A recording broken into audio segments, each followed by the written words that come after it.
আজ প্রায় 3 দিন ধরে ইন্টারভিউ দিয়ে যাচ্ছি, কিন্তু কোথাও কোনো চাকরির সন্ধান পাচ্ছি না।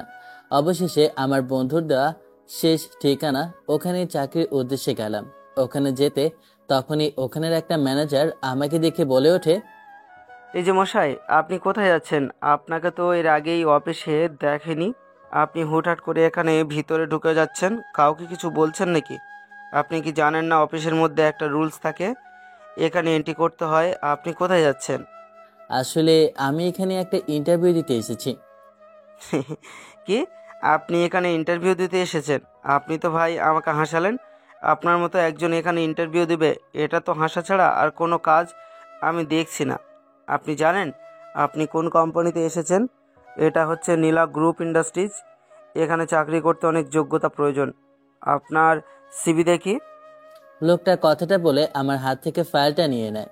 এরপর ফাইলটা খুলে লোকটা আমার কাজগুলো দেখে, আবারও উচ্চস্বরে হাসতে লাগলো। এরপর ফাইলটা আমার গায়ের উপর ছুঁড়ে মেরে বলে ওঠে, ভাই, তুমি আমার সাথে আর মজা করো না। এখান থেকে বের হয়ে যাও। তুমি উচ্চ মাধ্যমিক পুরোটা শেষ করনি, আর গ্র্যাজুয়েশন আমি তোমার বাদ দিলাম। তোমাকে কি বলবো? আর এখানে দাঁড়িয়ে কি আমাদের টাইম নষ্ট করতে এসেছো নাকি? নাকি তোমাকে দারোয়ান দিয়ে ধাক্কা দিয়ে এখান থেকে বের করে দিব? লোকটা আমাকে ওখান থেকে অপমান করে তাড়িয়ে দেয়। আমি কিছু বললাম না। আমার ফাইলগুলো হাতে নিয়ে আমি সোজা হাঁটা ধরলাম। আপনাদেরকে তো আমার পরিচয়টাই দিলাম না। আমার পরিচয় আর কি দিব? আমি হতভাগা এক মানুষ, নাম আবির। আমার ফ্যামিলিতে কেউ নেই। আমি একটা এতিমখানায় বড় হয়েছি, কিন্তু নিজের যতটুকু ছিল তা দিয়ে পড়াশোনা করেছি। আমার গ্র্যাজুয়েশন কমপ্লিট করা হয়নি, কারণ একটাই, আমার টাকা ছিল না। পড়ালেখায় ভালো ছিলাম, তার জন্য আমার বন্ধু বলেছে এখানের কোম্পানির মালিক নাকি অনেক ভালো। ওনার কাছে গেলে হয়তোবা আমি যে কোনো একটা চাকরি পাবো। কিন্তু ওখানে তো আমাকে ঢুকতে দেওয়া হলো না। এসব ভাবতে ভাবতে আমি বাসার মধ্যে প্রবেশ করি। বাসার ভিতরে প্রবেশ করতে তখনই বাড়িওয়ালা আমার কাছে এসে বলে ওঠে, দেখো আবির, আমি তোমাকে এভাবে দয়া দেখাতে পারবো না। এভাবে আর কতদিন? তুমি আমার বাসা ভাড়া দিচ্ছ না, প্রায় 3 মাস হয়ে গিয়েছে। এভাবে যদি হয় তাহলে হবে না। তুমি আমার বাসা খালি করো, আমি অন্য কাউকে দিব। চাচা, আপনি আমাকে আর কিছুদিন সময় দিন। আমি আপনার সবগুলো টাকা পরিশোধ করে দেব। আমি একটা চাকরি পেলে আমি আপনার সবগুলো টাকা পরিশোধ করে দেব। এসব কথাই চিড়ে ভিজবে না, বুঝেছো? বাপ নেই, মা নেই, আমার টাকা দিবে কি করে? পরিশোধ দূরের কথা, তোমাকে পাবো কিনা জানি না। কি করো সারাদিন তা জানি না। সারাদিন পরে বাসায় আসো, বুঝতে পারি না তুমি কেন বের হচ্ছ না। এত অপমান করি, তারপরও কেন যাচ্ছ না? শেষে দেখো, আমি কিন্তু তোমাকে ঘাড় ধাক্কা দিয়ে বের করে দিব। বাড়িওয়ালার মালিক অনেকগুলো কথা শুনিয়ে ওখান থেকে চলে যায়। আমি মাথা নিচু করে সবগুলো কথা ওনার শুনে গিয়েছি। একটা কথারও উত্তর দিতে পারিনি, কারণ আমার কাছে যে কোনো কথা বলার মতো কিছুই নেই। কি বলবো? কারণ আমার কাছে তো ওনাকে দেওয়ার মতো কোনো টাকাই নেই, কারণ উনি আমার থেকে 3 মাসের ভাড়া পায়। আজ দুপুরে কিছু খায়নি, পকেটে মাত্র 20 টাকা ছিল। ওটা দিয়ে আমি রিক্সা ভাড়া দিয়েছি, আর কিছু খাওয়া হয়নি। তখনই হাতের ফোনটা বেজে ওঠে। ফোনের মধ্যে নাম বড় বড় করে লেখা আছে রাহাত। হাতের মধ্যে ছোট্ট একটা বাটন ফোন। ফোনটা আমি হাতে নিয়ে এরপর রিসিভ করলাম। তখন ফোনের ওপাশ থেকে রাহাত বলে ওঠে, কিরে বন্ধু, কোথায় আছিস তুই? তোকে ফোন করে পাচ্ছিলাম না, তুই এখন কোথায় আছিস? তোর কি চাকরিটা হয়েছে নাকি? আসলে আমার বড় ভাই ওখানে জব করে, তুই গেলে তোর সুপারিশ করে দিবে। রাহাতের কথায় দীর্ঘ একটা নিঃশ্বাস ফেললাম। এরপর ওর উদ্দেশ্যে বলে উঠি, না রে বন্ধু, আমাকে ও অফিসে ঢুকতে দেয়নি। আর আমাকে ঢুকতে দেবে কি করে? আমি তো পড়াশোনাটাও শেষ করতে পারিনি। আর ওখানে চাকরি পেতে তো অনেক যোগ্যতার প্রয়োজন। তারপর ওখানে চাকরি করার জন্য অনেক হাজার হাজার মানুষ অ্যাপ্লাই করে, আর আমি সেখানে সাধারণ একজন মানুষ। তুই একটু বেশি কথাই বলছিস। তুই এখন কোথায় আছিস? আমি এখন বাসে আছি। কেন, কি হয়েছে? দুপুরে কিছু খেয়েছিস নাকি? রাহাতের কথায় চুপ করে রইলাম। তখন রাহাত আমার উদ্দেশ্যে বলে ওঠে, তোর চুপ থাকা আমায় বলে দেয় তুই এখন আমার কাছে আয়। আমি এখন বট গাছের নিচে আছি, ওখানে আয়, ওই যে 4 রাস্তার মোড়ে। রাহাত কথাটা বলে কলটা কেটে দেয়। আমি রেডি হয়ে রাহাতের কাছে যেতে লাগলাম। যেহেতু আর আমার বাসায় কিছু নেই, খাবার রান্না করার মতো কিছুই নেই, তাই কি করব? ওখানে গিয়ে একটু আটা দিই, যদি ক্ষুধা চলে যায়। রাহাত আমার একমাত্র বন্ধু। আমার জীবনে আপন বলতে একটাই আছে, সে হচ্ছে রাহাত। বাসার মধ্যে এত কাজের লোক, এরপরও কেন এগুলো এমন ভাবে পড়ে আছে? তোমরা বাসার মধ্যে কি করো? আজকে আমার মেয়ে লন্ডন থেকে বাসায় ফিরেছে, আর তোমরা এখনো এগুলো এমন সামনে রেখে দিয়েছো? সুন্দর করে সবকিছু গুছিয়ে রাখো, না হলে তো আমার মেয়ে আসলে কি বলবে? আজ প্রায় 5 বছর পর আমার সোনার মানিক আমার কাছে আসছে। ড্রাইভার, তুমি এখনই গাড়িটা নিয়ে যাও, আমার মেয়ে এয়ারপোর্টে মনে হয় চলে এসেছে। আর হ্যাঁ, একটা কথা, তুমি যাওয়ার সময় কিন্তু আমি আমার মেয়ের জন্য যে নতুন গাড়িটা কিনেছি ওটা নিয়ে যাবে, বুঝতে পেরেছো? ড্রাইভার ওখান থেকে চলে যায়, তখন হাতের ফোনটা বেজে ওঠে। ফোনের স্ক্রিনে তাকিয়ে দেখি ফোনটা আমার বন্ধু করেছে। রিসিভ করতে আমার বন্ধু ওপাশ থেকে বলে ওঠে, বন্ধু, কেমন আছো তুমি? আজকে তোমার মেয়ে নাকি দেশে ফিরেছে শুনতেছি আমি। এটা সত্য নাকি? এত বছর ধরে তোমার মেয়েকে তোমার থেকে দূরে রেখেছো, আজকে তাহলে অবশেষে তোমার মেয়ে তোমার কাছে আসতেছে? হ্যাঁ, এটা আমার জন্য আজকে খুবই খুশির দিন, তাই আমি অফিসে সবাইকে ছুটি দিয়ে দিয়েছি। সবাইকে আজকে আমি একটা অনুষ্ঠান দিয়েছি, সবাই ওখানে এনজয় করবে। আজকে পুরো শহরে আমি সাজিয়ে দিব, আমার মেয়ে আমার বুকে আসবে। মেহেরাব সাহেবের একমাত্র মেয়ে দেশে আসছে বলে কথা। বলছিলাম যে মেয়েটার বিয়েটা যদি হয়ে যেত তাহলে ভালো হতো। আমার ছেলেটাও বড় হয়েছে, তাহলে দুজনের বিয়েটা দিয়ে দিলে কেমন হয়? আমার তো আগে থেকে ঠিক করে রেখেছি, বিয়েটাও আসলে বিয়েটা দিয়ে দিব। সমস্যা নেই, মেয়ে আসুক, কিছুদিন পর না হয় বিয়েটা হবে। সমস্যা নেই, তুমি ওইসব আয়োজন শুরু করো, আমি না হয় এখানটা সামলাচ্ছি। আচ্ছা ঠিক আছে বন্ধু, তাহলে কথা এটাই হলো, তোমার মেয়ে আসলে বিয়েটা দিয়ে দিব আমার ছেলের সাথে। রফিক সাহেব কথাটা বলে কলটা কেটে দেয়। আমি অফিসে গেলাম, অফিসে গিয়ে সবাইকে ছুটি দেওয়ার ঘোষণা করে খুশিতে বাসায় ফিরছি। মেহরাব সাহেব, আমার যদি জীবনে কোনো শত্রু থাকে সেটা হচ্ছে তুমি। আর তুমি আমার একমাত্র শত্রু, কারণ তোমার জন্য আমার স্মাগলার ব্যবসাটা বরবাদ হয়ে গিয়েছে। আমি আমার ছেলের সাথে তোমার মেয়ের বিয়ে দিব, এটা কিভাবে ভেবেছো? আমি তোমাকে সবার সামনে অপমান করব, তখন তুমি দেখবে তোমার মান সম্মান কোথায় যায়। দীর্ঘ 10 বছর পর লন্ডন থেকে দেশে আসলাম। দেশে এসে নিজের মাতৃভূমিকে ভালোভাবে দেখে নিলাম। বেশ ভালোই লাগছে দেশে এসে। আব্বু আগে থেকে গাড়ি পাঠিয়ে দিয়েছে, তাই ড্রাইভারকে বললাম গাড়িটা নিয়ে যাওয়ার জন্য, কারণ আমার বান্ধবীরা আসবে, আমি ওদের সাথেই যাব। কিছুক্ষণ পর আমার বান্ধবী আফসানা এসে বলে ওঠে, দোস্ত, তুই এসেছিস অবশেষে। তোর জন্য কত চিন্তা হচ্ছিল আমার, তুই কবে আসবি।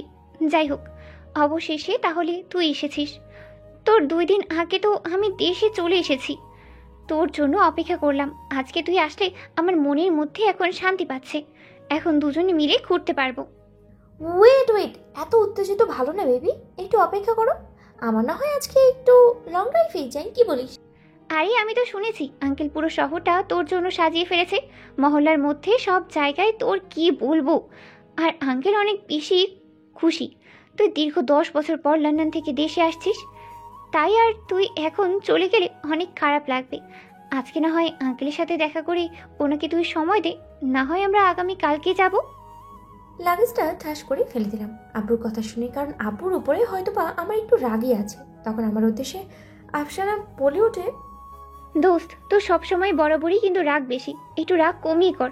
এখন আমার উপর রাগ দেখিয়ে কি হবে? চুপ কর, তুই কথা বলবি না। তুই আমার সাথে আসিসই না, আমি চলে যাচ্ছি। আরে তুই আমার কথা শোন। আরে আমরা আগামী কালকে যাব, আজকে যাওয়ার কি আছে? আজকে তো মাত্র তুই আসলি, আজকে যাবি, এটা কেমন কথা করলে ভালো হয় না? শোন আমার কথা নীলা। নীলা সবসময়ের মতোই একটা জিদি মেয়ে, এখন যা বলে তাই করে, আমার একটা কথাও শুনো না। বাবার বড়লোকের মেয়ে বলে সবসময় যা ইচ্ছে তাই করবে, তাই কেউ কখনো ওকে কিছু বলতে পারেনি ভার্সিটি লাইফ থেকে। ওকে আমি দেখে আসছি। ড্রাইভারকে ডাক দিলাম, ড্রাইভার গাড়িটা নিয়ে যাওয়ার আগেই গাড়িটা দাঁড় করালো। এরপর ওর উদ্দেশ্যে বলে উঠি, তুমি চলে যাও, চাবিটা দিই, আমি গাড়িটা চালিয়ে বাসায় চলে যাব। নীলা গাড়িতে উঠে পড়ে, আমি ওর পিছনে গিয়ে গাড়িতে উঠে বসে আর ড্রাইভারকে বলি আমার গাড়িটা যেন ও নিয়ে যায়। তখন নীলা বলে ওঠে, তুই জানিস আমি কখনো না শুনতে একদমই পছন্দ করি না। তুই আমার বেস্ট ফ্রেন্ড, তাই আমি তোকে কখনোই কিছু বলতে পারি না, কিন্তু তুই সবসময় আমাকে রাগিয়ে দিস। আচ্ছা সরি বাবা, আমার ভুল হয়েছে, আগামী কালকেই আমরা যাব, ঠিক আছে? এখন তাহলে আগে বাসায় চল, আমি তোর সাথেই যাচ্ছি, সমস্যা নেই। আর হ্যাঁ দোস্ত, গাড়িটা একটু সাবধানে চালাস, কারণ এটা তো লন্ডনের রাস্তা না, এটা বাংলাদেশে, এখানে অনেক জ্যামজট থাকতেই পারে। এরপর এখানে অনেক সমস্যা। রাতের সাথে দেখা করার জন্য আমি রাস্তায় হেঁটে যাচ্ছি। আজকে সূর্যমামা যেন বেশ চেতে আছে। প্রচুর পরিমাণ রোদ পড়তেছে। সূর্যের কিরণ মাথায় পড়তে কেমন জানি না আমার শরীর বেয়ে ঘাম পড়ছে। সূর্যের লবণীয় আলো কেন জানি না আজকে এতটা রাগ দেখাচ্ছে, জানি না। কি সূর্যমামা, আজকে তোমার এত রাগ কেন? আজকে তোমাকে কি ভাবি খাবার দেয়নি? এই যে আবির, আমি এইখানে, তুই এদিকে আয়। রাস্তার এই পাশে আমি দাঁড়িয়ে আছি, দেখ, হাত বাড়িয়ে তোকে ডাকতেছে। একটা ঠেলা গাড়ির পাশে দেখলাম আর হাত দাঁড়িয়ে আছে রাস্তার ওপাশে, তাই আমি রাস্তা পার হওয়ার জন্য যাচ্ছিলাম। তখনই দেখলাম একটা বেপরোয়া গাড়ি এসে ওই লোকটার উপর মেরে দেয়, আর লোকটার সাথে সাথে রাহাতও নিচে পড়ে যায়। আমি রাহাত বলে চিৎকার করে দৌড়ে ওখানে যাই। রাস্তার পাশে আবিরকে ডাকছিলাম, তখনই একটা বড় গাড়ি এসে সামনে থাকা ঠেলা গাড়িতে ধাক্কা দেয়, সাথে আমিও পড়ে যাই। আমার একটু কেটে যায়, কিন্তু ওই লোকটার গাড়িটা পুরোটাই নষ্ট হয়ে যায়। নীলা, গাড়িটা একটু সাবধানে চালা। এখানে চালালে তো অনেক সমস্যার মধ্যে পড়ে যাবে। তুই আস্তে চালালেই তো হয়। আমার নতুন গাড়িটা দেখ, এই ফকিন্নির বাচ্চা দাগ লাগিয়ে দিয়েছে। কোথা থেকে যে এসেছে গাড়ির মাঝখানে, ওর আসার সাহসটা কি করা হয়? গাড়ি থেকে নেমে আমি ওই লোকটাকে ঠাস করি, একটা চড় মারি। ছোট লোকের বাচ্চা, তোর সাহস কি করে হয় তুই আমার গাড়ির সামনে এসে তোর ভ্যান দাঁড় করিয়ে লাগিয়েছিস? আপা, আমার কি দোষ ছিল? আমি তো কোনো কিছু করিনি। আমার এটা তো এক সাইড ছিল। আপনি বরঞ্চ আমার এটার উপর মেরে আমার এটা পুরো ভেঙে দিয়েছেন। আমি এখন কি করব? আমার বউ বাচ্চাকে কি খাওয়াবো? আমি এখন কিভাবে চলবো? এটা যে আমার ভিজিট ছিল, এটা দিয়ে আমি সব কিছু করতাম। এখন আমি কি করব? তখনই দেখলাম গাড়ি থেকে একটা সুন্দরী মেয়ে নেমে আসে, তার সাথে আর একটা মেয়ে। সামনে থাকা মেয়েটা বৃদ্ধ লোকটাকে ঠাস করে একটা থাপ্পড় বসিয়ে দেয়।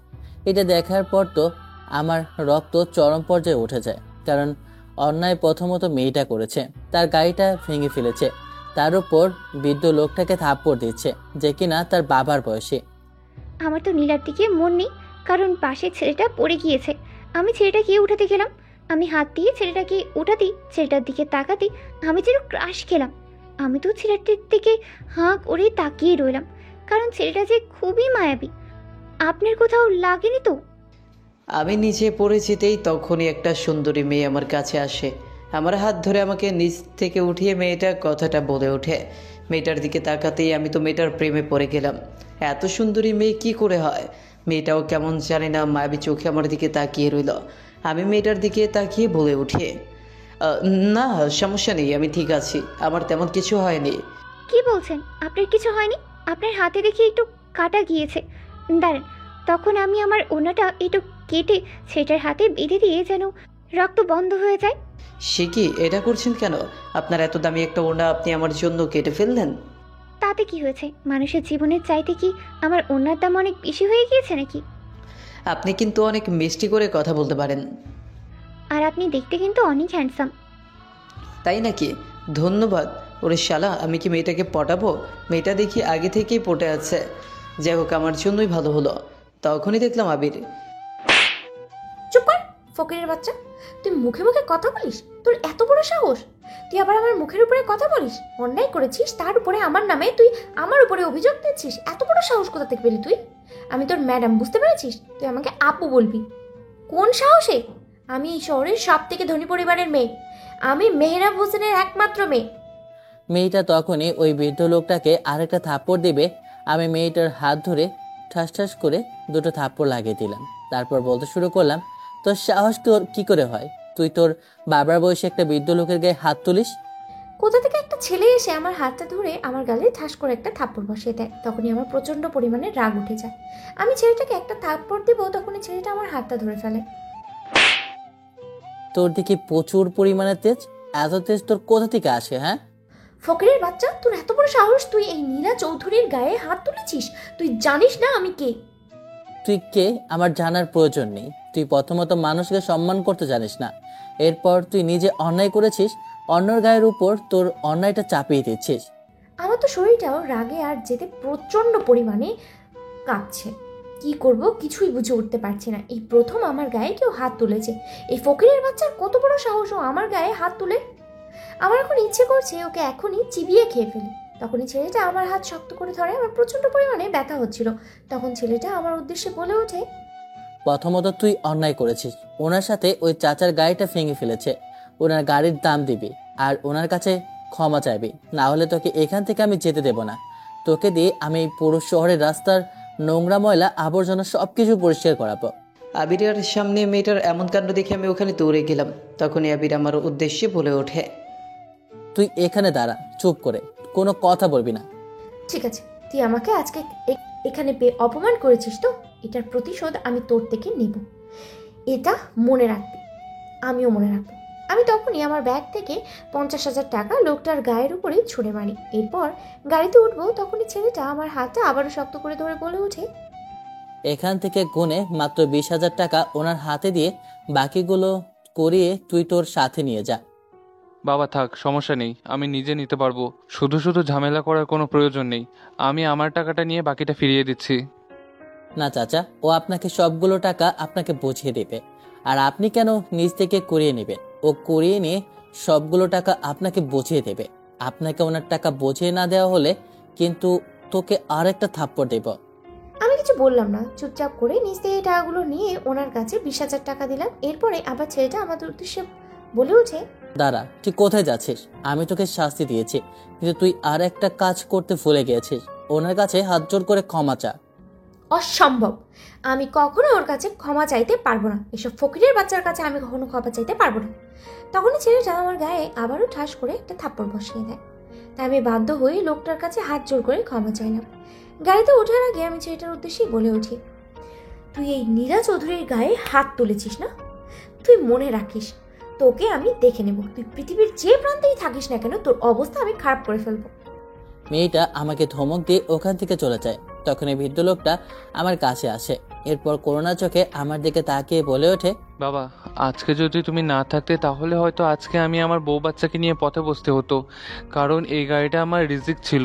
এইটা দিয়ে আমি আমার সন্তানদের মুখে দুবেলা দুমুঠো খাবার তুলে দিতে পারতাম। আরে আপনি আমার কাছে এভাবে হাত জোর করে বলার কোনো প্রয়োজন নেই। ও আপনার সাথে অন্যায় করেছে, আর ওকে আমি শাস্তি দিয়েছি। কেউ যদি আমার সামনে অন্যায় করে, আমি কখনো বসে থাকতে পারি না।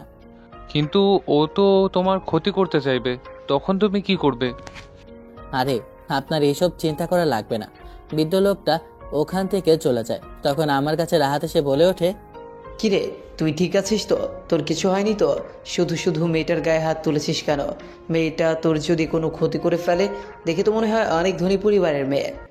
তাই তো, বড় লোকের মেয়ে বলে এভাবে বিগড়ে গিয়েছে। মা বাবা যদি টাকার পিছনে সময় না দিয়ে একটু সময় ওর পিছনে দিত, তাহলে হয়তোবা ও এতদিনে কিছুটা মানুষ হতে পারত। আর যাই বলিস, ওর বান্ধবীটা কিন্তু সেই আমি তোকে প্রথম দেখাই ভালোবেসে ফেলেছে। আমি এই সুন্দরী রাগী মেয়েটার সাথে ঝগড়া করেছি, আর তুই ওর বান্ধবীর সাথে প্রেম করছিলি হারামজাদা। আরে ভাই, তোকে কি বলবো, আমি তো ওর থেকে ফেসবুকের আইডিটাও নিয়েছে। ওরে শালার, তলে তলে এত কিছু করে ফেলেছিস। তাই তো বলি, তুই এত সময় ধরে ওই মেয়েটার দিকে তাকিয়ে রইলি কেন? আরে বন্ধু, লজ্জা দিচ্ছিস কেন? প্রেমে পড়েছি তাই বুঝি আমাকে তুই এইভাবে লজ্জা দিবি? ওরে আমার বন্ধু লজ্জাবতী, লজ্জা পেয়ে সে তো এখন নেতিয়ে গিয়েছে। দূর হালা, তুই বেশি কথা বলিস। আচ্ছা যাই হোক, তুই কিছু খেয়েছিস নাকি?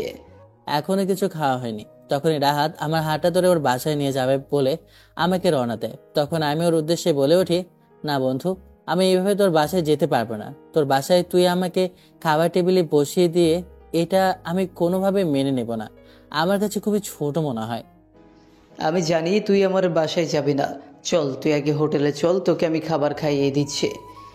আবিরকে আমি হোটেলে নিয়ে যাই, এরপর খাবার অর্ডার দিয়ে দুজনেই খাবার খাই। এরপর ওর হাতে আমি 2,000 টাকা দিয়ে বলি, টাকাগুলো রাখ, তোর কাজে লাগবে। এভাবে তুই আমাকে আর কত টাকা দিবি? আমি তো তোর কাছে প্রতিনিয়ত এইসব নিয়ে আমি ঋণী হয়ে যাচ্ছি। প্রতিদিন আমার মাথায় বোঝা উঠছে।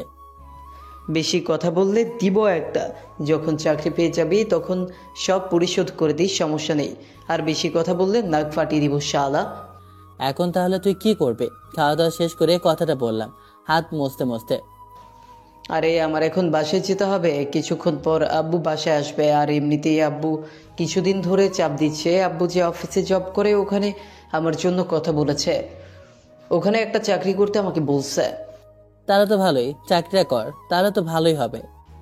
আরে ভাই, চাকরি ভাবছিলাম করব, কিন্তু দেখলেই তো আজকে একটা মেয়ের প্রেমে পড়ে গিয়েছি।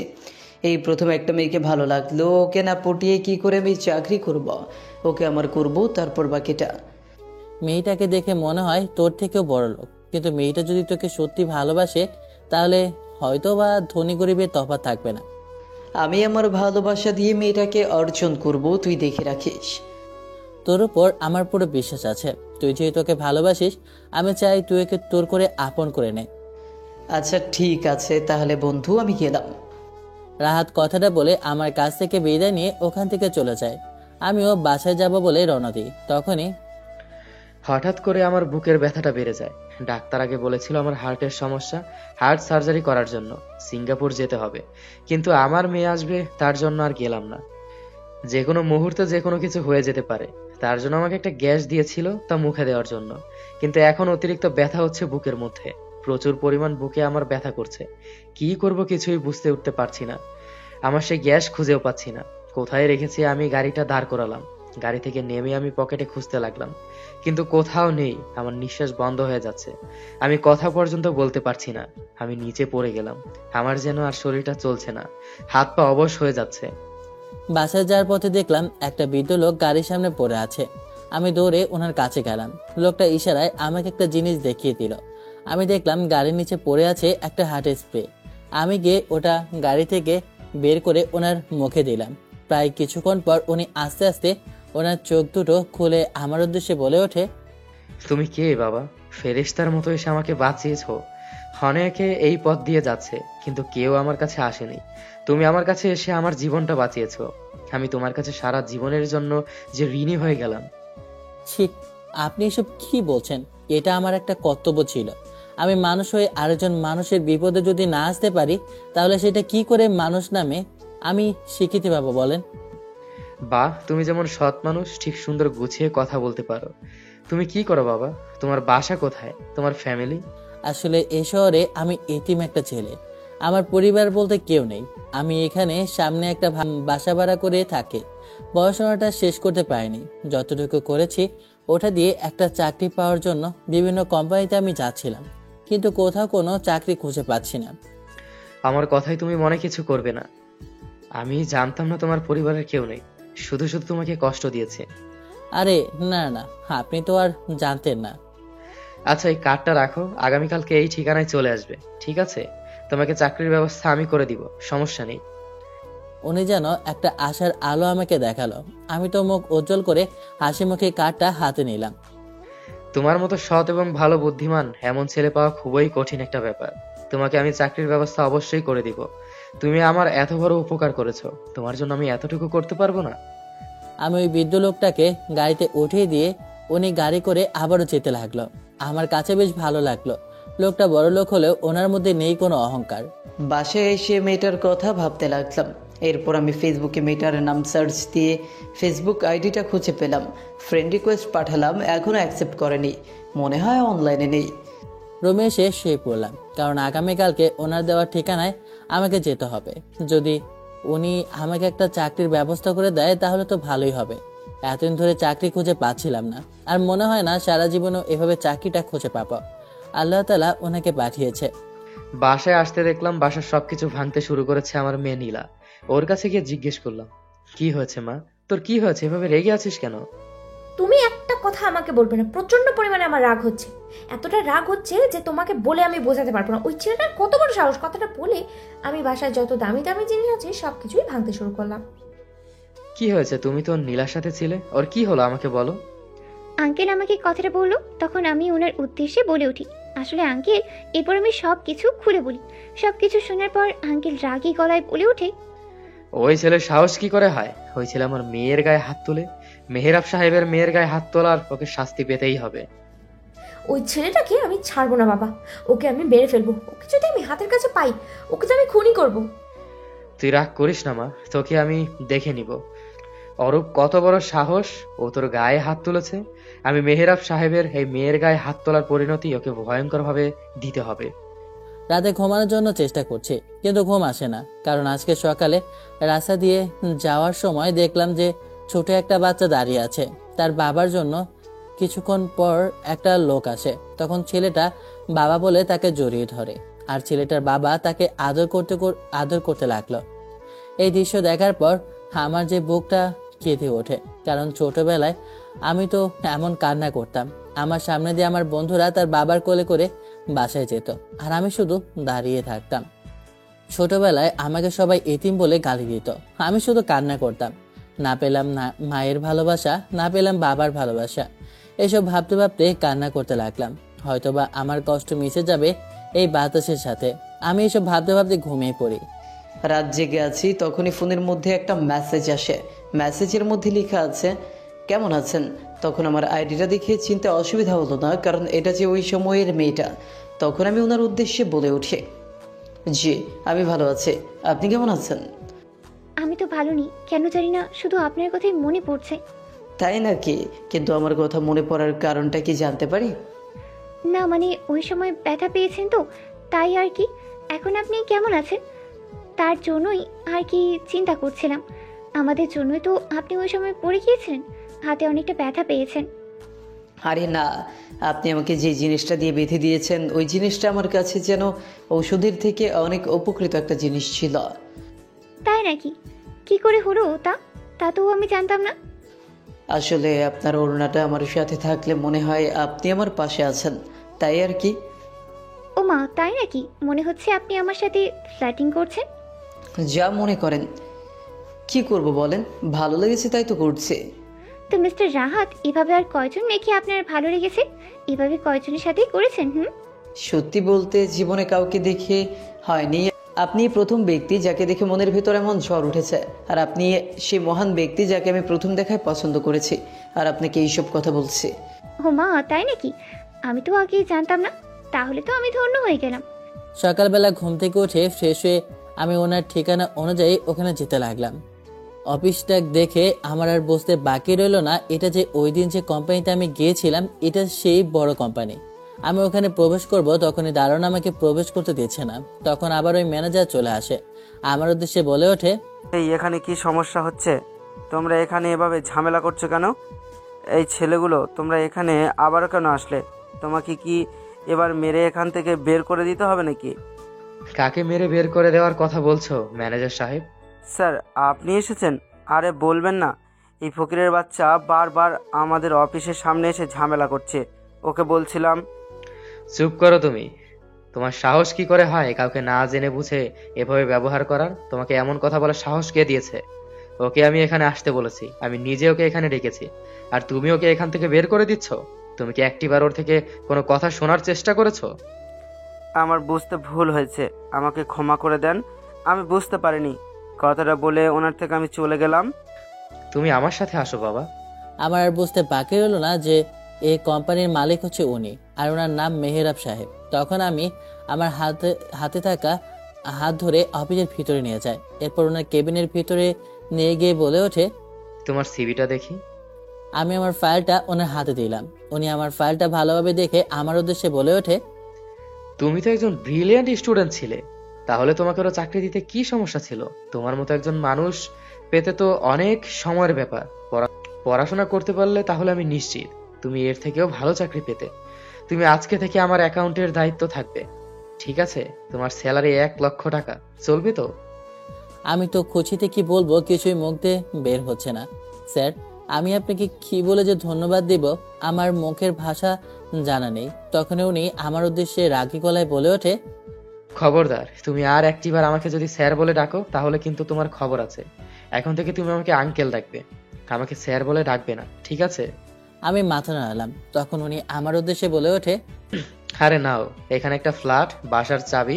তুমি এখন থেকে আমাদের অফিসের সামনে একটা ফ্ল্যাট আছে, ওখানে থাকবে। এইটা তোমাকে দেওয়া হলো। আর তোমার অ্যাকাউন্টে তোমাকে 1,00,000 টাকা অগ্রিম আমি দিয়েছি, তুমি কিছু কেনাকাটা করে নিবে, ঠিক আছে? আঙ্কেল ম্যানেজারকে ডাক দেয়। কিছুক্ষণ পর ম্যানেজার আসে। ম্যানেজার আসতেই তখন আঙ্কেল ম্যানেজারের উদ্দেশ্যে বলে ওঠে, ওর নাম হচ্ছে আবির, আর আজকে থেকে ও অ্যাকাউন্টের কাজ করবে, বুঝতে পেরেছো? তোমাকে অ্যাকাউন্টিং এ আর করতে হবে না। আর হ্যাঁ, ওকে তুমি সব কাজ বুঝিয়ে দাও। আর তোকে আমি সামনে যে বসা আছে ওটা আমি দিয়েছি, ওটা তুমি ওকে দেখিয়ে দিবে। আমার তো মাথা প্রচণ্ড পরিমাণ গরম হয়ে আছে। কি বলছে স্যার? আমাকে যে চাকরিটা দিয়েছে ওটা ওই ছেলেটাকে দিয়ে দিল? আমি ওখানে আগে কত টাকা মেরে দিতাম, এখন এই ছেলেটাকে ওই চাকরিটা দিয়ে দিল? প্রতি মাসে কম করে হলেও আমি কোটি কোটি টাকা ওখান থেকে সরাতাম। কিন্তু এখন কি করা যায়? আমার হাত করতে হবে যেভাবেই হোক, না হলে আমার দ্বার একটা টাকাও সম্ভব হবে না। ছেলেটা মনে হয় স্যারের খুব বিশ্বস্ত, তাই এত বড় ব্যবসার একটা চাবি ছেলেটাকে দিয়ে দিল। ম্যানেজার আমাকে আমার কেবিনটা দেখিয়ে দিল। এরপর আমার উদ্দেশ্যে বলে উঠল, তোমার সাথে আগামীকালকে আবার কিছু গুরুত্বপূর্ণ কথা আছে, চলো তোমাকে আমি বাসাটা দেখিয়ে দিই। ম্যানেজার আমাকে বাসাটা দেখিয়ে দেয়। এরপর ওখান থেকে চলে যায়। আমি বাসাটা দেখে চিনে নেই। এরপর ওখান থেকে আমার বাসা ভাড়া ওই বাসায় চলে যায়। ওখানে যেতে দেখলাম বাসার মালিক দাঁড়িয়ে আছে। আমাকে দেখে বলে ওঠে, নবাবজাদা, তুমি এসেছো, এবার ভালোই ভালোই বলো, আমার টাকাগুলো মিটিয়ে দাও। যদি আমার টাকা না দিতে পারো তাহলে এক্ষুনি আমার বাসা থেকে বের হয়ে যাও। আমি আপনার বাসায় আর থাকবো না, আর আমি চাকরি পেয়েছি। আমি এখন আপনার সব টাকা মিটিয়ে দেব। তাহলে তো ভালোই, তুমি আমার সব টাকা দিয়ে দাও আর তোমার সব কিছু নিয়ে এখান থেকে চলে যাও। তুমি চাকরি পাও আর না পাও আমাকে আর বলতে হবে না। আমি ওনাকে টাকাটা দিয়ে এরপর একটা ভ্যান ভাড়া করে আমার বাসার ভিতরে যা ছিল সবগুলো আমি নতুন বাসায় নিয়ে যাই। আঙ্কেল যে বাসাটা দিয়েছিল বাসাটা অনেক সুন্দর, দেখে তো আমার খুব ভালো লাগলো। এমন বাসায় আমি স্বপ্নে ভেবেছি, কিন্তু বাস্তবে থাকতে পারবো কখনো ভাবতে পারিনি। বাসার সবকিছু ঠিক করতে করতে অনেক রাত হয়ে যায়, তাই রান্না করে আমি খাওয়া দাওয়া করে শুয়ে পড়ি, কারণ আগামীকালকে আবার অফিসে যেতে হবে। আবির হারামজাদাকে সারাদিন কথা বলা হয়নি। ওর সাথে কথা বলতে বলতে আজকে সারাদিনে আবিরের খবর নেওয়া হলো না, তাই আবিরকে একটা কল দিলাম। হারামজাদা কি ঘুমিয়ে পড়লো নাকি? আমাকে আজকে সারাদিন কল করলো না। হাতের ফোনটা বেজে ওঠে, দেখি রাহাত কল করেছে। আজকে সারাদিন কাজের মধ্যে ছিলাম, তাই রাহাতকে বলতে পারিনি সব কথা। ফোনটা রিসিভ করলাম, তখন রাহাত আমার উদ্দেশ্যে বলে ওঠে, আরে আজকে সারাদিন তোর সাথে কথা বলতে পারিনি। তুই কেমন আছিস, কি করছিস? আমি তো কাজে ছিলাম। আমার সাথে মস্করি করার জায়গা পাস না। আমি জানি না ভেবেছিস তুই কাজ করেছিলি নাকি অন্য কিছু করছিলি? আমি ভালো করেই সবকিছু জানি। থুর হালা, জানি তোর কাছে কোনো কিছুই গোপন থাকে না, তাই আবার জিজ্ঞেস করে লাভ কি? আসলে আজকে সারাদিন আমি কাজে ছিলাম। এরপর শুরু থেকে সবকিছু খুলে বলি। রাহাতকে সবকিছু খুলে বলার পর রাহাত সবকিছু শুনে রাহাত আমার উদ্দেশ্যে বলে ওঠে, তাহলে তো বন্ধু ভালোই হলো। তাহলে আমাদেরকে ট্রিট দিচ্ছিস কবে? আরে দিব, আগে তো অফিসে যাই, আমি তোকে কল করব, তুই চলে আসিস, ঠিক আছে? আচ্ছা ঠিক আছে, তোর ভাবেই কল করছে, আমি না হয় তোর সাথে পরে কথা বলছি। হারামজাদা, তলা তুলে এত দূর চলে গিয়েছিস তুই? হ্যাঁ বন্ধু, মেয়েটা অনেক ইমোশনাল, পটিয়ে নিলাম। রাহাত কথাটা বলে কলটা কেটে দেয়। আমিও ঘুমিয়ে পড়ি। মা, তোকে একটা কথা বলবো, তুই আমার কথাটা রাখবি? তুই জানিস আমার শরীর অবস্থা ভালো না, কিন্তু আমি তোর অমতে একটা কাজ করে ফেলেছি। কি বলো বাবা? আমি তোর বিয়ে ঠিক করে ফেলেছি, তোকে না জানিয়ে। তুই না করতে পারবি না, না হলে যে আমি সবার সামনে আর মুখ দেখাতে পারবো না। কিন্তু বাবা, আমি মাত্র পড়াশোনা শেষ করে দেশে এসেছি, তুমি এখনই আমার বিয়ে দিতে চাচ্ছ? দেখো বাবা, আমি আর কয়দিন বাঁচবো, এরপর তো তোকে সবকিছু সামলাতে হবে, তুই সবকিছু সামলাবি। কিন্তু বাবা, আমি তো এই মুহূর্তে বিয়েটা করতে চাচ্ছি না। বাবা, আমি কথা দিয়ে ফেলেছি, না হলে যে আমি মরে যাব। না বাবা, তুমি এভাবে বলো না। তুমি আমার সব কিছু। তুমি যদি চলে যাও আমি কি নিয়ে বাঁচবো? তোমাকে ছাড়া আমি যে বাঁচবো না। তুমি তুমি আমার মা বাবা সব কিছু। ঠিক আছে, তুমি যা ভালো মনে করো তাই। যাই হোক, ভালো হয়েছে মেয়েটাকে ইমোশনাল ব্ল্যাকমেল করে রাজি করাতে পেরেছি। তাই বন্ধু রফিককে একটা কল করে তখন রফিক বলে ওঠে, হ্যাঁ বন্ধু বল, তাহলে তোমার ওইদিকে আজ কত দূর? আমার এখানে মেয়েকে রাজি করেছে, তুই বিয়ের আয়োজন শুরু কর। আচ্ছা ঠিক আছে, তাহলে সবাইকে দাওয়াত দেওয়া শুরু কর। সকালবেলা রেডি হয়ে আমি অফিসের উদ্দেশ্যে রওনা দিলাম। কিছুক্ষণ পর অফিসের সামনে এসে দাঁড়ালাম। তখনই ম্যানেজার আমার উদ্দেশ্যে বলে ওঠে, তোমার সাথে আমার কিছু গুরুত্বপূর্ণ কথা আছে। ঠিক আছে, কথাটা খুবই সিক্রেট, তোমার আর আমার মধ্যেই থাকবে। লোকটার কথা কিছুই বুঝলাম না। আমি শুধু মাথা নাড়িয়ে ওখান থেকে আমার কেবিনের ভিতরে প্রবেশ করলাম। এরপর ফাইলগুলো আর ভিতরে পিসি অন করে আমি সব দেখতে লাগলাম। তখনই দেখলাম পাশ থেকে একটা মেয়ে বলে ওঠে, ওয়াও, ছেলেটা কি হট দেখতে! আমাদের অফিসের মধ্যে এমন একটা হ্যান্ডসাম ছেলে জয়েন হয়েছে, আমি তাকে জানতামই না। তখনই ছেলেটার কাছে হাত বাড়িয়ে দিয়ে বলে উঠি, হাই, আমি ফারজানা। তোমাকে তো আগেই অফিসে দেখিনি, তুমি কি নতুন জয়েন হয়েছো নাকি? হাত বাড়িয়ে কথাটা বলল।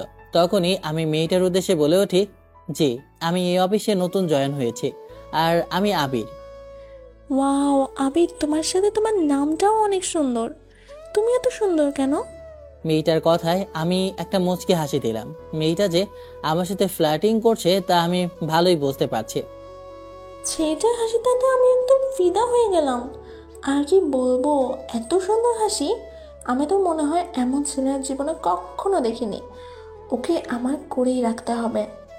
আচ্ছা ঠিক আছে, ছুটির পরে না হয় আপনার সাথে কথা বলবো মিস ফারজানা। এই যে আবির, এটা কিন্তু তুমি ঠিক করলে না। আমাকে আপনি করে বলছো? আমরা সবাই একই জায়গায় জব করি, তাহলে আপনি করে কেন বলছো? তুমি আমাকে এখন থেকে তুমি করে বলবে, আর ফারজানা বলে ডাক দিবে। আমি একটা মুচকি হাসি দিয়ে বলে উঠলাম, আচ্ছা ঠিক আছে। এরপর আমি কম্পিউটারের ভিতরে দেখি যে এখানে অনেক টাকার গোলমাল। ভালোভাবে হিসাব করে দেখি প্রায় এতদিনে কম করে হলেও 1000 কোটি টাকা এই কোম্পানি থেকে সরানো হয়েছে।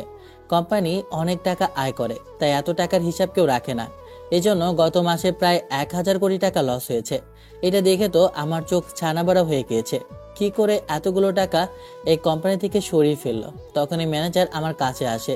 এসে যখন দেখে ফাইলটা আমি চেক করছি, আমার কম্পিউটার বন্ধ করে বলে ওঠে, আমি তো সব ডেটা নিতে ভুলে গিয়েছিলাম। ছেলেটা তো সব দেখে ফেললো। এসে দেখে সব কিছু দেখে ফেলেছে। কম্পিউটার বন্ধ করে ছেলেটার উদ্দেশ্যে বলে উঠি, দেখো তুমি হয়তো সব কিছু দেখেছো, তাই আমি তোমাকে বলছি, তুমি যদি আমার সাথে থাকো তাহলে তুমিও টাকা নিতে পারবে। বুঝতে পেরেছো? আমি তোমাকে অর্ধেক দিব আর আমি নিজে নিব। এখন এখান থেকে দুজনে একসাথে কাজ করব। আমি বুঝতে পারলাম ম্যানেজার আমাকে লোভ দেখাচ্ছে। আমি ওকে এখন কিছু বলবো না, কারণ আমি যদি এখন কিছু বলতে চাই তাহলে ও আমার নামে এখন উল্টাপাল্টা মামলা বসে দেবে। তাই আমি চুপ করে ওর কথা শুধু সায় দিলাম। স্যার তোমাকে অন্ধর মতো বিশ্বাস করে, আর এটাই আমরা সুযোগ নেব। স্যার তোমাকে তার সম্পূর্ণ টাকার হিসাব দিয়েছে। তুমি এখান থেকে যত ইচ্ছা নিতে পারবে, আর সব কিছু আমি দেখে নিব। সমস্যা নেই, তুমি অর্ধেক আমি অর্ধেক, দুজনে এখন থেকে পার্টনার। আমি ওর কথায় রাজি হলাম। ম্যানেজার খুশি হয়ে ওখান থেকে চলে যায়। তুমি কি ভেবেছো আমি তোমার থেকে শুধু টাকা নেব? না, আমি তোমাকে স্যারের কাছে ধরিয়ে দিব। এটাই হচ্ছে আমার প্ল্যান। এখনো যদি কোনো অ্যাকশন না নিতে পারি তাহলে অনেক বড় একটা সমস্যার মধ্যে পড়তে হবে। তাই আমি সব ডেটা আগে কালেক্ট করলাম, এরপর সব ডকুমেন্ট ফাইল করলাম। সবকিছু ঠিকঠাক করে আমি ভিডিও ফুটেজটাও নিলাম। আমি সব প্রমাণ হাতে নিলাম। তখন আমাকে দেখে আঙ্কেল বলে ওঠে, হ্যাঁ আবির, তোমার কি কোনো কাজে অসুবিধা হচ্ছে? তাহলে ম্যানেজারকে বলো, ও তোমাকে বুঝিয়ে দিবে। আঙ্কেল এটা দেখুন, আপনার কোম্পানিতে প্রায় আজ 5 বছর ধরে হাজার হাজার কোটি টাকা লুটপাট হচ্ছে। আপনি কি কিছু জানেন? সবগুলো ডকুমেন্ট দেখে তো আমার মাথার মধ্যে যেন বাজ পড়লো। এত কোটি কোটি টাকা আমার লুটপাট করেছে এই ম্যানেজার। ওকে আমি বিশ্বাস করে আমি আমার জায়গাটা দিয়েছি, কি করেছে? যাকে আপনি বিশ্বাস করে ম্যানেজার বানিয়েছেন ও আসলে অন্য একটা কোম্পানির লোক। ও গোয়েন্দা হয়ে আপনার কাছে এসে এই সব কিছু, আপনার ডেটা সহ সব ওদেরকে শেয়ার করত। দাঁড়াও, আমি এখনই পুলিশকে ফোন করে ওকে ধরিয়ে দিচ্ছি। আঙ্কেল পুলিশকে কল করে। কিছুক্ষণ পর পুলিশ আসে। পুলিশ আসে ম্যানেজারকে ধরে নিয়ে যায়। ম্যানেজার যাওয়ার সময় আমার উদ্দেশ্যে বলে ওঠে, তোকে আমি দেখে নিব। তুই আমাকে ধরিয়ে দিলি, তোর জন্য বড়ই শাস্তি অপেক্ষা করছে। আবির, আজকে তোমার জন্য আমার এত বড় ক্ষতির থেকে আমি বেঁচে গেলাম। এটা আমার কর্তব্য ছিল, কারণ এটা তো আমারও কোম্পানি। তাহলে আমি কি করে এইভাবে কোম্পানিটা ডুবিয়ে দিতে পারি? আসলে তোমাকে আমি কর্মচারী হিসেবে ভাবি না, তোমাকে আমি নিজের ছেলের মতো করে ভাবি।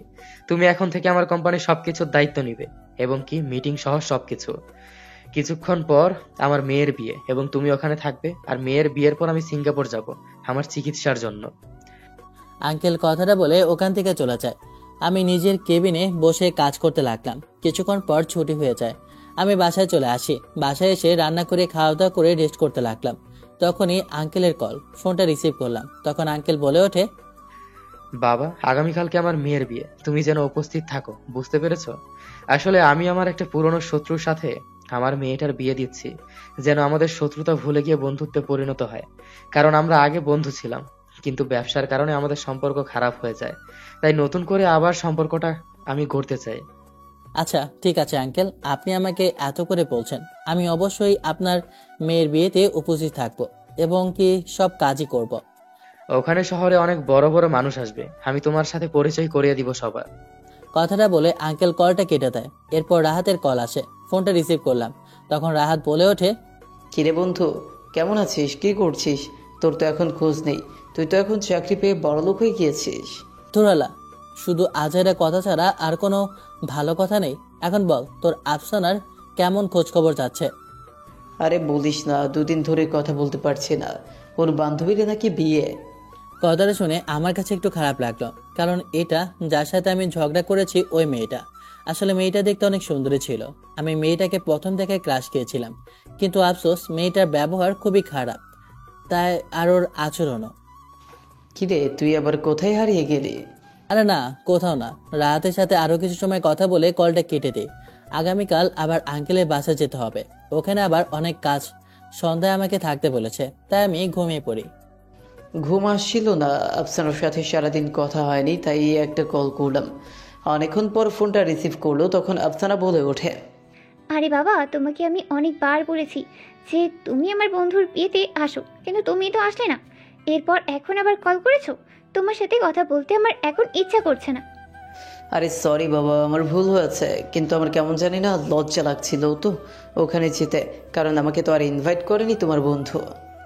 আমার বন্ধু তোমার সম্পর্কে জানে না, তাই হয়তো বা তোমাকে বলেনি। আমি ওকে জানাইনি, তার জন্য। আচ্ছা বুঝলাম। আচ্ছা এখন তুমি কেমন আছো সেটা বলো। তোমার কথা খুব মনে পড়ছে, তাই আমি না থাকতে পেরে কল করলাম। ঢং দেখে বাঁচি না, আমার জন্য তার নাকি মন কেমন করছে। সত্যি? তাই তো, তুমি আমার একমাত্র জান। তুমি যদি আমার থেকে দূরে থাকো তাহলে কি আমার মন ভালো থাকে? হয়েছে, এখন আর রোমান্টিক গল্প করা লাগবে না। আমাদের সময় হয়ে গিয়েছে, তুমি এখন রাখো। কথাটা বলে আফসানা কলটা কেটে দেয়। ধূর ছাই, ভালো লাগে না, আমিও ঘুমিয়ে পড়ি। সকালবেলা ঘুম থেকে উঠতেই দেরি হয়ে গিয়েছে। দেখলাম অনেকগুলো ফোন, আর ফোনটা করেছে স্যার। তাই তাড়াতাড়ি করে আমি ওয়াশরুমে গিয়ে ফ্রেশ হয়ে নিলাম। কিছু না খেয়ে ওখানে চলে গেলাম। স্যারের বাসার সামনে এসে জানতে পারলাম তারা সবাই কমিউনিটি সেন্টারে চলে গিয়েছে। হয়তোবা তার জন্য আমাকে এতগুলো কল করেছিল। আমি আসতে অনেক দেরি করে ফেলেছি, তারা চলে গেছে। ঘড়িতে প্রায় 12টা বেজে গিয়েছে, তাই নিজেই এখন যেতে হবে। ঠিকানা নিয়ে আমি নিজে যেতে লাগলাম। সব মেহমান অতিথি এবং কে দেশের নাম করা সবাই চলে এসেছে। সবাইকে আপ্যায়ন করতে লাগলাম, সবাইকে বসালাম। এখনো বরপক্ষ আসছে না, তাই রফিকে একটা কল করলাম। এত বছরের যে একটা শত্রুতা ছিল, আজকে তার শাস্তি আমি মেহরাবকে দিব। মেহরাব কি ভেবেছে আমি আমার ছেলের বিয়ে ওর মেয়ের সাথে দিব?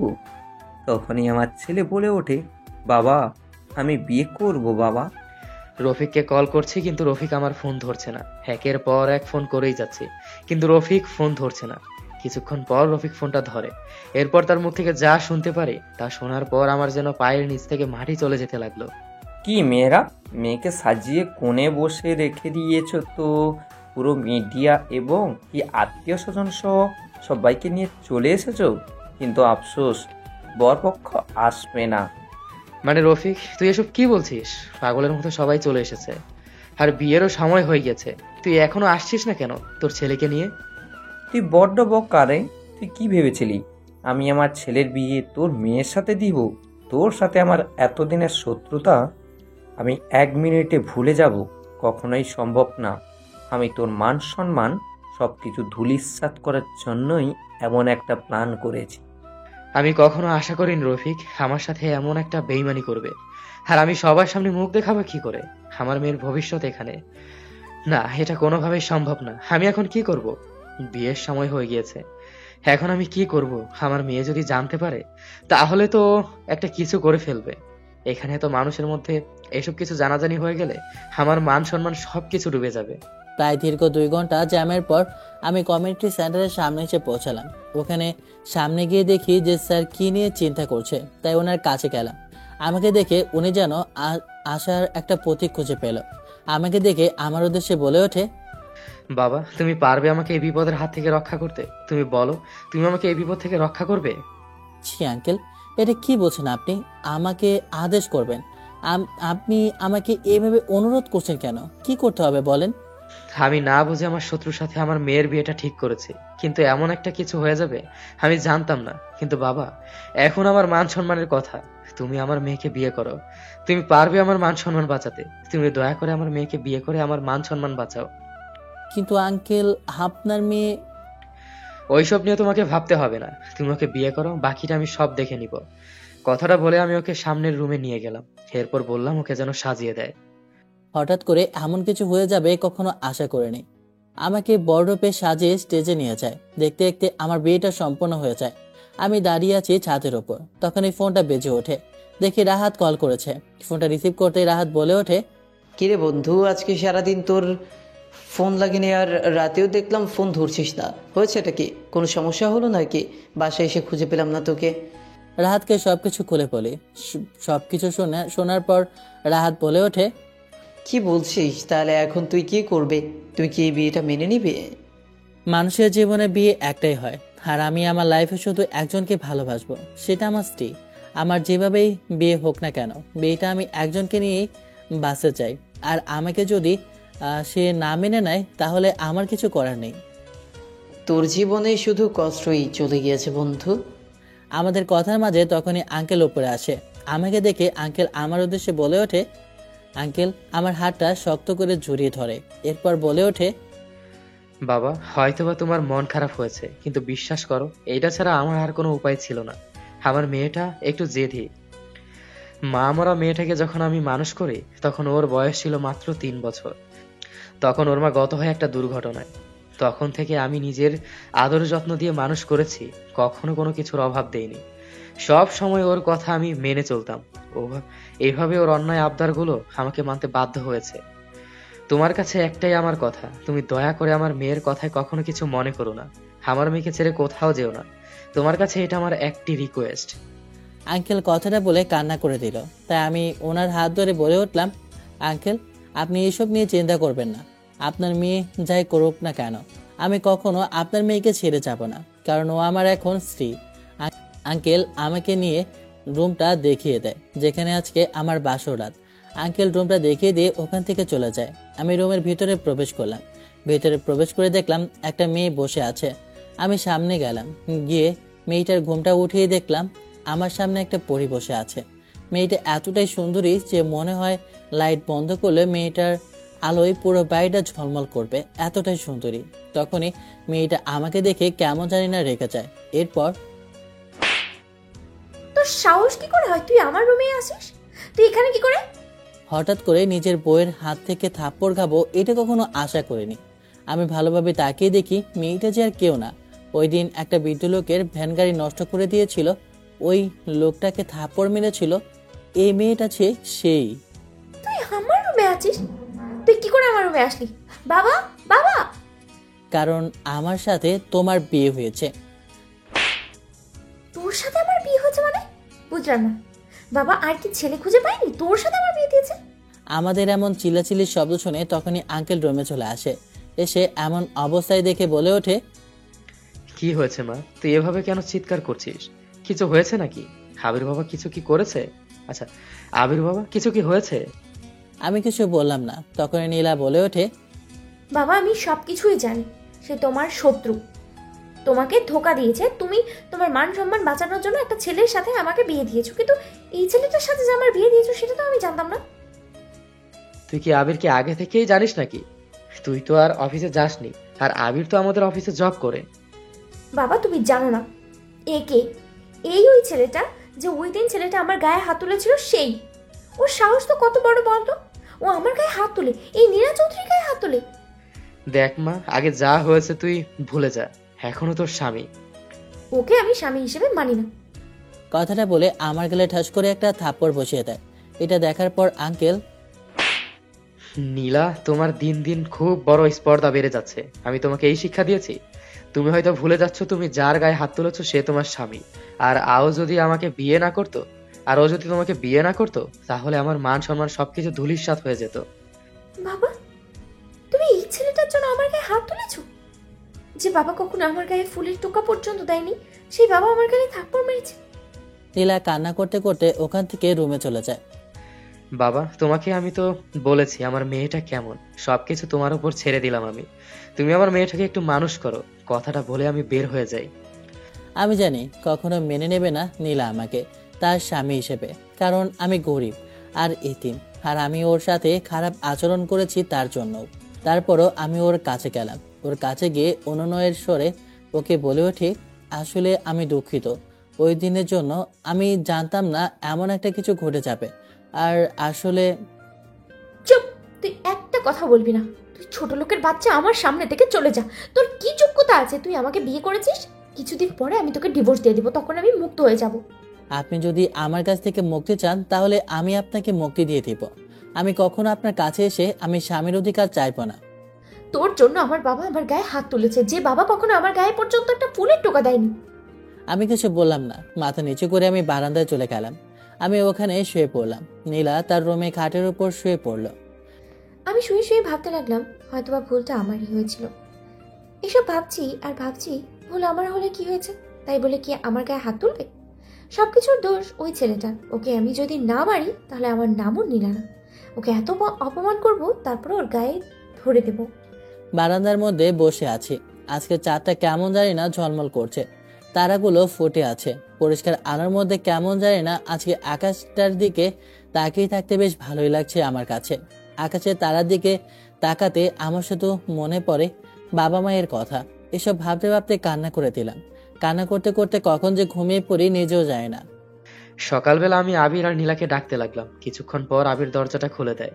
এরপর ওর উদ্দেশ্য বলে ওঠে, আবির বাবা, নীলা কোথায়? ওকে এখনো ঘুমিয়ে আছে? হ্যাঁ আঙ্কেল, এখনো ঘুমিয়ে আছে।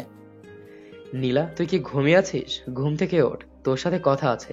আর নাস্তা বানিয়ে রেখেছে, নাস্তা করতে আয় দুজনে।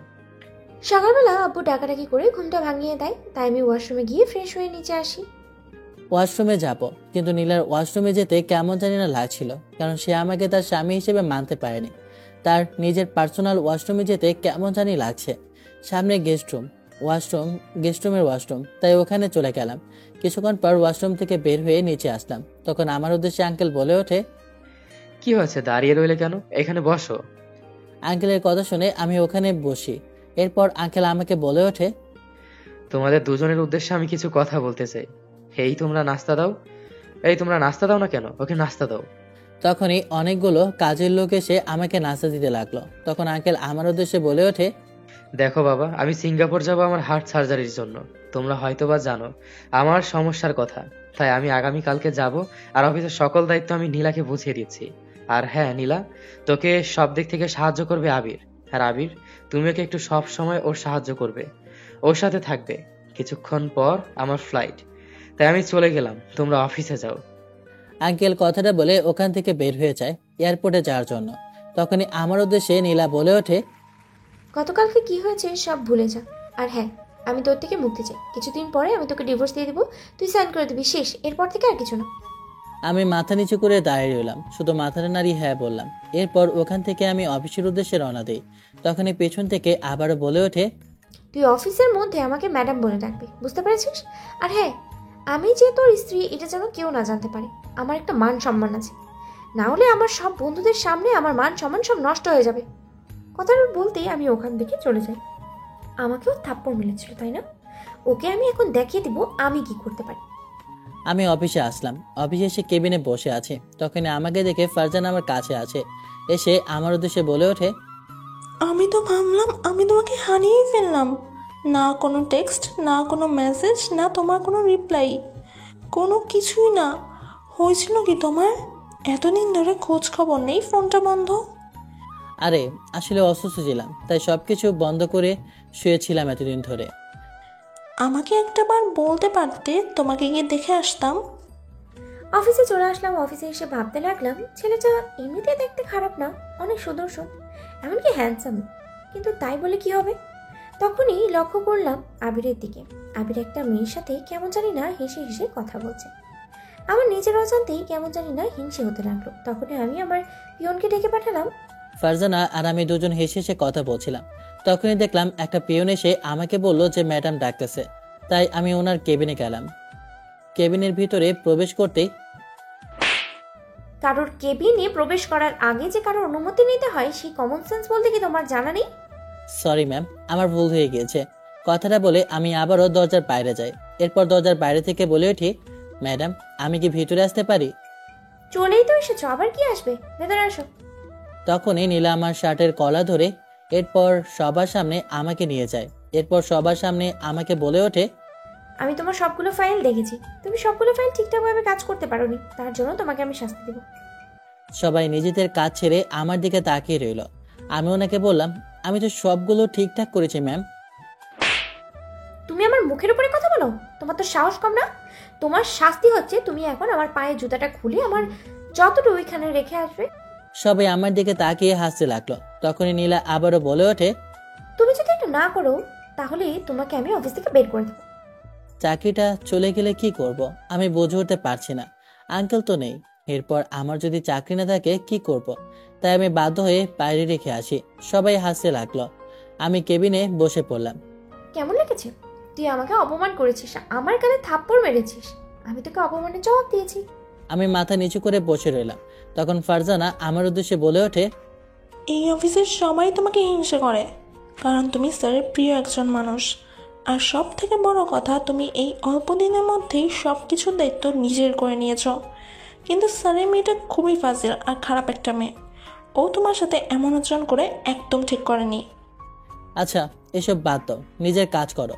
অফিস ছুটি হয়ে যায়, নীলাও বের হয়ে যায়। যে যার মতো বের হতে লাগলো। আমি আমার কাজ শেষ করে ফারজানাকে বিদায় জানিয়ে বাসার দিকে হাঁটা ধরলাম। অফিসের সময় বারবার আমি শুধু আবিরের দিকেই তাকিয়েছিলাম, যেটা দেখতে আসলে অনেক মায়াবী। হয়তোবা আমি ওকে অনেক বেশি অপমান করেছি, যেটার প্রতি এত জুলুম করা আমার উচিত হয়নি। ওই দিনের কথা আমি মনে করতে লাগলাম। আসলে ওই দিন আমারই বেশি ভুল হয়েছে। আসলে আমার মাথা গরম হয়ে গেলে আমি ভুল আর সঠিক কোনো কিছুই বুঝি না, না বুঝেই যে কোনো কিছু একটা করে ফেলি। এসব ভাবতে ভাবতেই গাড়ি চালাচ্ছিলাম, তখনই গাড়িটা বন্ধ হয়ে যায়। কি হয়েছে দেখার জন্য আমি গাড়ি থেকে বের হয়ে কিন্তু কিছুই খুঁজে বের করতে পারছিলাম না যে আসলে হলোটা কি। নতুন একটা গাড়ি এমন সমস্যা তো দেখা দেওয়ার কোনো কথা না। ইস, মেয়েটাকে দেখে তো আমার বেশ ভালো লেগেছে, ওকে তো আমার চাই। কি করব কিছুই বুঝে উঠতে পারছিলাম না। তখনই কিছু ছেলে আমার কাছে আসে, এসে বলে ওঠে, কি সুন্দরী, তোমার গাড়ি নষ্ট হয়ে গিয়েছে, সমস্যা নেই, আমরা তোমাকে গাড়িতে দিয়ে আসবো, তোমার বাসা পর্যন্ত দিয়ে আসবো, কিন্তু তার আগে একটু তোমাকে নিয়ে খেলা করব। কথাটা শুনে আমার রক্ত মাথায় চাপলো। ঠাস করে একটা থাপ্পড় বসিয়ে দিই ছেলেটার মুখের উপরে। আমার গালে থাপ্পড় বসানোর? ওকে ধরে আমাদের গোডাউনে নিয়ে চল। রাস্তা দিয়ে যাচ্ছিলাম, তখনই দেখলাম নীলাকে কতগুলো ছেলে নিয়ে যাচ্ছে। তাই আমি আবিরকে কল করে সব কিছু বললাম। রাতের কল। ফোনটা রিসিভ করতে রাতের মুখে এটা শুনে আমার তো আর এক মুহূর্ত ওখানে দাঁড়িয়ে থাকতে পারলাম না। দৌড়ে ওখানে চলে গেলাম। ছেলেগুলো আমাকে ধরে নিয়ে যাচ্ছিল, তখনই আমি চিৎকার করছিলাম। ওরা আমার মুখ চেপে ধরে। দেখলাম ছেলেগুলো নীলাকে ইপ্রিজিং করছে। এরপর ওর ওনাটা টেনে ফেলে দেয়। আমি দৌড়ে ওই ছেলেটার বুকে একটা লাথি দিই। ছেলেটা দৌড়ে গিয়ে পড়ে। কোথা থেকে আবির এসে ছেলেটার গায়ে একটা লাথি দেয়। ছেলেটা আমার গায়ের উপর থেকে পড়ে যায়। আমি দৌড়ে আবিরের কাছে গিয়ে ওকে জড়িয়ে ধরি। এখন যেন আমার কাছে প্রশান্তির অনুভব লাগছিল আবিরের কাছে। এখন মনে হচ্ছে আপন বলতে আমার আর কেউ নেই নিজের স্বামী ছাড়া। কেন জানি না আমার কাছে এখন ভালো লাগা শুরু করেছিল আবিরকে। তোর সাহস কম না, তুই আমার গায়ে হাত তুলিস? এই মেয়েটার জন্য তুই আমার গায়ে হাত তুলেছিস? ওই মেয়েটাকে আমি বাঁচতে দিব না। কথাটা বলে লোকটা আমার দিকে ছুঁড়ে নিয়ে চলে আসে। তখনই আবির নীলার কাছে লোকটা যায় ছুরি নিয়ে। তখনই আমি নীলার কাছে চলে যাই। নীলার পেটে ছুরিটা ঢোকার আগে আমি সামনে চলে আসি। ছুরিটা আমার পেটে ঢুকে যায়। আমি ওকে একটা লাথি দিয়ে দূরে গিয়ে পড়ি। তখনই দেখলাম রাহাত পুলিশ নিয়ে আসে আর আমার চোখ দুটো বন্ধ হয়ে যায়। আবির, এটা কি করলে? তুমি কি করলে? তুমি আমার জন্য তুমি কেন তোমার নিজের জীবনটা বাজি রাখলে? আমি তো তোমাকে অনেক অপমান করেছি, তুমি কেন এমনটা করলে? তুমি আমার জন্য নিজের জীবনটা কেন না উৎসর্গ করে দিলে? তুমি তোমার পরিবারের কথা একটিবারও ভাবলে না? তুমি তোমার বাবা মায়ের কথা ভাবলে না? কেন এমনটা করলে কেন? কার পরিবারের কথা বলছেন আপনি? আবিরের কিছু বলছেন? আবিরের মা বাবা বলতে এই পৃথিবীতে কেউ নেই। ও এতিম। ও শুধু একজন মানুষকে ভালোবাসতে চায়। সে হচ্ছে একটা স্ত্রী। আপনি অনেক ভাগ্যবতী যে ও আপনাকে ভালোবাসে। এটা শোনার পর আমি চিৎকার করে কাঁদতে লাগলাম আর অ্যাম্বুলেন্সে ডাক দিলাম। আবিরকে শক্ত করে জড়িয়ে ধরে হসপিটালে নিয়ে গেলাম। হসপিটালে নিয়ে যাওয়ার পর ডাক্তার ওকে জরুরি কেবিনের ভিতরে নিয়ে যায়। আমি বাইরে বসে কান্না করতে লাগলাম। কান্না করবেন না, দেখবেন আবিরের কিছু হবে না, ও ঠিক হয়ে যাবে, ও সুস্থ হয়ে যাবে। আপনি যদি ওকে ভালোবাসেন তাহলে সত্যিও আপনার কাছে ফিরে আসবে। আমি ওকে অপমান করতে করতে যে ভালোবেসে ফেলেছি আমি কিভাবে বলবো? আমি যে খুবই অপরাধী। নিজের কাছে নিজেই খুবই খারাপ লাগছে। ডাক্তার এসে তখন বলল আবিরের জ্ঞান ফিরেছে। আমি দৌড়ে আবিরকে জড়িয়ে ধরে কান্না করতে লাগলাম। জ্ঞান ফিরতে নিজেকে হসপিটালে আবিষ্কার করলাম। তখনই দেখলাম নীলা আমার কাছে দৌড়ে এসে কান্না করতে লাগলো আর বলে ওঠে, আবির, এমনটা কেন করলে? নিজের জীবন তুমি বাঁচিয়ে রেখে আমাকে কেন বাঁচিয়েছো? আমি যে তোমাকে অপমান করেছি। তুমি আমাকে শত অপমান করলেও তুমি আমার স্ত্রী। আমি কখনো আমার স্ত্রী খারাপ চাইবো না। কেউ যদি আমার স্ত্রীর সম্মান নিয়ে ফান করে তাকে আমি কখনো বাঁচিয়ে রাখবো না। আমি ভুল করেছি আবির, তুমি আমাকে ক্ষমা করে দাও। আমি কখনো আর এমন ভুল করবো না। এইভাবে বলো না, আমি তোমার জুনিয়র। তাহলে আমি তোমাকে আদেশ করছি, এখন থেকে তুমি আমাকে ভালোবাসবে আর সব সময় ভালোবাসবে। আমি তোমাকে হারাতে চাই না, কারণ আমি তোমাকে ভালোবেসে ফেলেছি। তোমার এই ভালো মানসিকতা দেখে আমি তোমার প্রেমে পড়েছি। কথাটা বলে নীলা আমাকে জড়িয়ে ধরে আমার কাছে আসে। এখন জানি না পৃথিবী সবগুলো সুখ ফিরে এসেছে। তখনই আমাকে অবাক করে দিয়ে নীলা আমার ঠোঁটে একটা কিস করে বসে। প্রায় 5 মিনিট পর ছেড়ে দেয়। তখনই রাহাত আসে। নীলা বের হয়ে যায়। আমার উদ্দেশ্যে রাহাত বলে ওঠে, হারামজাদা অবশেষে বসের সিনিয়র মেয়েকে পেয়ে গিয়েছে, আর সাথে সব কিছু ভালোবাসা আদর। এখন তো তুই কোম্পানির মালিক হয়ে গেলি রে বন্ধু। তো কি হয়েছে? এখন থেকে তুই আমার কোম্পানিতে চাকরি করবি, মানে আমার বউয়ের কোম্পানিতে। আর তোর বউকে সুন্দর দেখে একটা ছেলে দেখে বিয়ে দিয়ে দিব। কি বললি তুই? না, মানে বলতে যাচ্ছিলাম আর কি, আমার বউয়ের বান্ধবীকে তোর হাতে তুলে দেব। শালা মস্কারি করা তোর এখনো গেল না। এক পা কবরে শুয়ে আছে, তারপরে আমার সাথে মস্কারি করিস। আমরা না হয় মস্কারি করছি, আপনারা বসে আছেন কেন? গল্প তো শেষ হয়ে গিয়েছে। যান বাসায় যান। বাসায় গিয়ে আপনারাও এভাবে ভালোবাসা করুন। আল্লাহ হাফেজ। গল্পটা এখানে শেষ করলাম। ধন্যবাদ।